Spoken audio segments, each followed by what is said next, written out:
Welcome back to the EAM Crypto channel where I'm still wearing this old hat that I've had forever. I'm still using this stupid headset because I'm too lazy to go buy a new microphone. So if you'd like to hold on to things a little more or a little longer than you really should, hit the subscribe button because I'm probably a good channel for you. All right, guys, let's get into it. So much to talk about. It's at FOMC meeting week. It's earnings week. It's just any given week, which means that we're going to have craziness and volatility in these highly illiquid clown markets. So let's talk about it. Today was a big day. We had the employment cost index report. Maybe it didn't get as much talk and as much coverage as it should, or as I thought it should. I'm very busy. I'm in my busy season right now professionally. I jumped in on Twitter for a little bit, expecting to see everyone talking about it, and crickets. No one talked about it. So I was like, I don't even know where I'm going to find out what happened. But basically, expectation was for it to come at 1.1%. If it comes in at that or less, that would be seen as incredibly bullish, and it came in at 1%. So it measures the wage growth. Wage growth only came in at 1%. This is very good for the markets. Very bullish for sure. So it's a big thing, especially right after, Jerome Powell and his crew are going to get together. Or I think got together. Yeah, they probably get together today. I don't know. But the big meeting is tomorrow. The big announcement is tomorrow. So is it going to be 25 basis points or not? I think it's probably most likely going to be 25 basis points. And then we'll see how hawkish or dovish he sounds during the Q&A and during his little speech. And what's going to happen after that? I'm expecting 25 basis points as well in February and probably in March too. They really are focused on fighting inflation.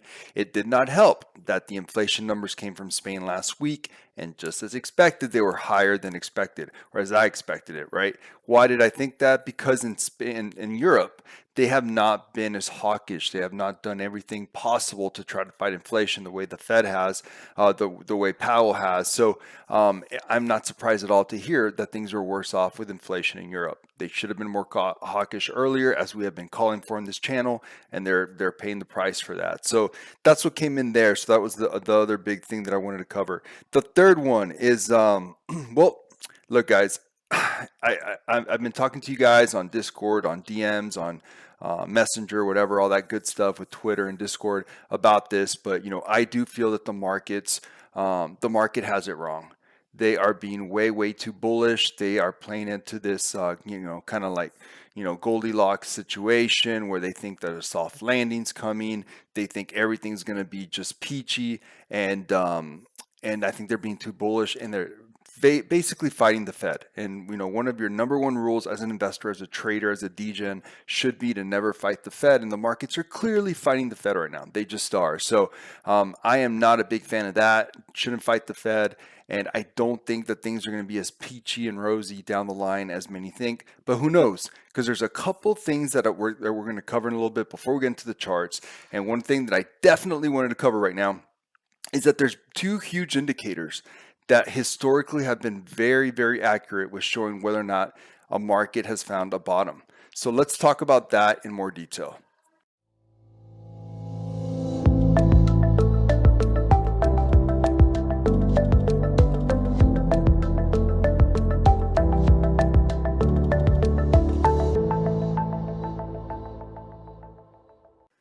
Okay, so historically, there are two indicators that have been pretty time tried, tested, and been fairly accurate with showing us that a market has bottomed and actually formed a macro bottom.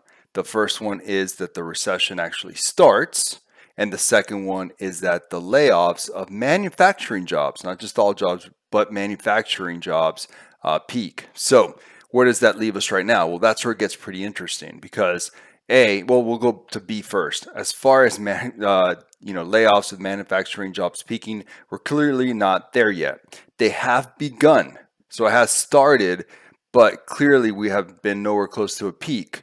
So that does tell us that we're very close to that being a major indicator. The other one, have we started a recession? That one gets really tricky. Maybe we have, maybe we haven't.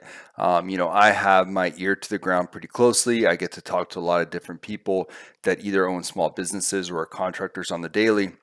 And I can tell you guys that at least here in Austin, things are starting to, the deceleration of the economy is definitely being felt in all verticals, from trucking to manufacturing to, obviously those involved with, actually selling homes, realtors, all that good stuff, brokers. But for example, with many construction workers, they're already telling me, manager types or at all levels that they're not going to get their full 40 hours as contractors in February. And they were told to maybe expect that for March as well. So we are definitely feeling it. So are we in a recession already? Yeah, possibly we are. The indicators that will tell us that are definitely lagging, so we may not know for a bit. But yeah, we definitely see a little bit of that. So, those are going to be two things to really, really keep in mind. And yeah, it's really, really tricky because we don't know that just yet. I've been pretty, married, I guess you could say, to the idea that BTC was most likely headed to 13.8. But that is starting to look a little more in doubt. So as a trader, as an investor, as degen, you always have to be like water. You have to change your thoughts and processes according to the new data that presents itself. And right now, new data is presenting itself. Have we found a bottom? I cannot say confidently we have or haven't. I can say with confidence that I'm not as sure that 13.8 is coming as I was at one point. Obviously, I was not 100% sure, but I was definitely thinking that was the case. So that is definitely changing. So we really need to keep a close eye on all these things to find out whether or not a macro bottom or major bottom has happened. I'm starting to feel pretty confident that maybe we have seen a major bottom. But as far as an actual macro bottom, it might be too early to tell. So if we did find a major bottom, even if it's not the macro bottom, that means that there can still be a lot of bullishness to come in these markets for a bit. And a 25K Bitcoin and then a 28.8 or 29.2 Bitcoin, and then maybe even a 32K Bitcoin does not seem that crazy at all. So that is something that definitely I wanted to cover. Another thing is, just real quick, guys, I am an affiliate for Bitget. That's where I do all my trading as far as shorting the market or using leverage. Leverage could be a very, very good tool for you to build up your bankroll. It could also crush you, so you have to be very careful. But yeah, if you click on the link below, it'll send you to this site. And it will already have everything there. And what's really cool about this site is that they set it up to kind of tell you what your rewards are based on your deposit. So I like that because they're being totally transparent on that. A lot of times you just see, oh, well, deposit and earn up to 8K, but they're showing you the actual steps towards getting that. So I like that a lot. All right. And another thing that I wanted to cover is MDB. So take a look at this chart, guys. So MDB, they did not pay me to do this or anything like that, but one of the founder of MDB, Danny, he gave me a hard time. He's like, "You never talk about MDB on your channel," and I mean, I've been pretty vocal about MDB. I own quite a bit of it. I have a couple NFTs, but but he's right. I haven't talked about MDB in quite a while, and I probably should have because I have a lot more subscribers than I probably have twice as many subscribers as I did back when I did a few videos for them. But and again, he didn't pay me for this. This is not a paid promo. But yeah, I mean, it is one of the few DeFi projects that has kicked butt during this bear market. Amazing.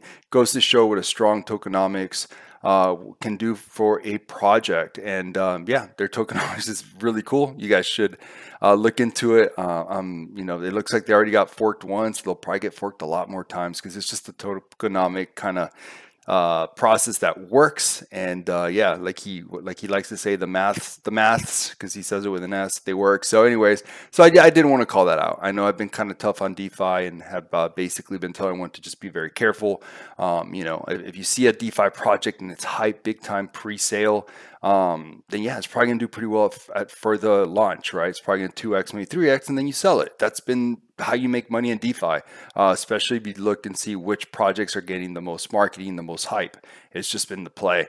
So here is a project though that didn't get the hype pre-launch and has been doing nothing but really outperforming most of everything. So yeah, a big shout out to MDB. They're doing things right. Okay, so let's go through a few charts really, really quickly. I don't want this video to be too long. And guys, we are getting close to 3K. I think we're 85 away from 3K. So if this video brings you any value whatsoever, hit the sub button. Even if it doesn't, just hit sub out of pity. I'll take it. I'm not too proud. All right, guys. So BTC won. Yeah, CME futures, we still have that big old gap that still hasn't been filled. But then there's also a gap around 28K. So, doesn't necessarily need to come down before it goes up, but that is something to keep an eye on. Did want to call that out. Looking at BTC dominance, nothing has changed in my opinion.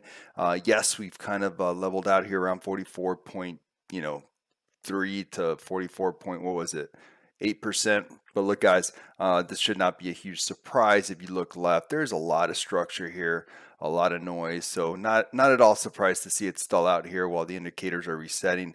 My thesis is still the same. I still feel that BTC dominance is going to go to 48%, 48.47%. And just keep in mind that this chart is programmed to go to zero. This chart is programmed to go to zero. What do I mean by that? Look, guys, it's not fair. It's not fair that we, kind of judge BTC on how it's doing on this chart when the fact of the matter is that it's programmed to zero because more and more tokens get created, more and more S coins get created, more and more DeFi money grabs get created, more VC money grabs for L1s get created, and that just makes it harder for this chart to go up. On top of that, throwing the stable coins growing and growing, yeah, you know where I'm going with this. So for this chart to be kind of bullish, wow, that says a lot. That says a lot. So keep that in mind. When this chart goes up, it's not ever good for alts. It just isn't. So just keep that in mind. But we're going to cover some things in a bit. Again, let's see what happens. Are we still headed for sure to 13.8 on or very likely? Not as likely now. So it's something to definitely keep an eye on. It's going to be very, very interesting. Ethereum, there's just not that much to say about Ethereum. It's in between two huge levels, right? It's in between the big level that we've probably talked about a million times, which is about 17, I think it's what, 1730 to 1740, depending on how you chart things. So that's the next big level where I think it's headed before going down, but we'll see. And I think I'm expecting a big rejection at that level. And then the other big level is what, 1420, 1421. Again, we've talked about it all last year. Seems like a million times. So we're just in between two levels. So you think it's going to head down to 1421? Okay. I'm sure you have a good thesis for that. If you think it's going to 1730, 1740 first, I'm sure you have a good thesis for that. It's just really hard to tell which one is which, but those are the two levels. Now, this is where things get really interesting though. If we look at a lot of these majors, whether it's Litecoin on the weekly with not one, not two, but three higher lows. Wow, God, this looks strong. I mean, how does Litecoin not get to 134? Just tell me. So, I mean, if you want to do that on, some leverage, because you have some conviction on that, just don't put too much leverage because, it could definitely dip down before it keeps going up. I just think that 134 is the call there. Then you look at even XRP. I'm not saying to go buy some XRP, but good God, look at this. Look at this structure on the weekly. Not one, but two lows. It's even a slightly higher low. How can you not like this on the weekly, guys? I mean, how can you not like this? So when you have all these mid majors looking so freaking strong, I think even Sol's starting to look strong as it's consolidating here after this crazy move, after the famous tweet on the 29th of Vitalik. It all looks so strong. But that's kind of like what good looks like. So I wanted to show you what bad looks like. And I know. I'm going to catch a lot of flack on those DMs again from you Sand Moon Boys. But look, Sand is what bad looks like. Not just because we know a token unlock is coming in 14 days or 14 days. But look at this. This structure right here. Okay, which is maybe like 24, 36 hours after the Vitalik tweet. Look where this thing was headed. And just like Vitalik's tweet saved all the alts, it somehow saved Sand too. But look, this structure, there's nothing good about this structure. Who in their right mind right here said, oh yeah, this thing's going to turn around and basically do over a 2x, more than a 2x. There's nothing about this structure right here that's bullish. Nothing. This is just clown world stuff. Like if you are a true disciple of TA, there's no way you could have looked at this. And look, I know that you guys are probably tired of me talking about Sand. I've been doing it forever, but as far as like a trader and the fact that I didn't even close my short till later on, I like my play. Like from a structural perspective, yeah, there was nothing to fear. But things just got kind of crazy, and then it was time to give up on shorting Sand, even though that token unlock was coming. Aptos, again, I mean, here, let me guess. Down here, it's going to be the 29th or the 30th. Of course, the 29th, right? It got saved. It got saved by the Vitalik tweet, and then all the craziness happened. All the clown world thing happened. At some point, this will be the easiest short in the world, but as long as BTC is pumping, this is probably going to pump too. So even though this is really starting to change form, but we'll see. We'll see. I'm guessing all the indicators are starting to reset. It's still in the overbought zone in the daily. So, yeah, I mean, but I just don't feel like this is the the right market to be shorting, especially in an asset that everyone can't wait to make it run again. So, but it is starting to show a lot of weakness for sure. I wouldn't hate a short on low leverage if it's going to be conviction, but it wouldn't shock me to see it make another run towards 20. So that's kind of like what bad looks like versus what good looks like. And I guess really my point with all this is that when all these mid majors, whether it's XRP or majors like XRP, Litecoin, you can throw BNB into the mix. BNB is one of those assets that also looks like it wants to run to like, at least the mid 400s, if not higher, on kind of like the weekly, maybe monthly. They all look really strong as far as on the bigger time frames, which is really, really interesting. It doesn't really line up with the macro in most ways. So it just kind of makes you wonder. So, but when all these altcoins look so strong, I mean, look at Litecoin. I mean, it just looks destined for 134. Can't believe I don't have that charted right there because it just looks so obvious. It just really makes you wonder about what's to come. So if a bear is feeling very confident, I just don't see how. If a bull is feeling really, really confident, I kind of see how, because all these charts just look so yummy on the weekly and monthly. So, yeah, but what's to come now with all this volatility that we're about to see tomorrow? We also have earnings week, which I didn't even talk about, coming. So are we going to see a huge pullback? Are we going to see BTC stating, you know what, I need to recharge my batteries? But I just don't know.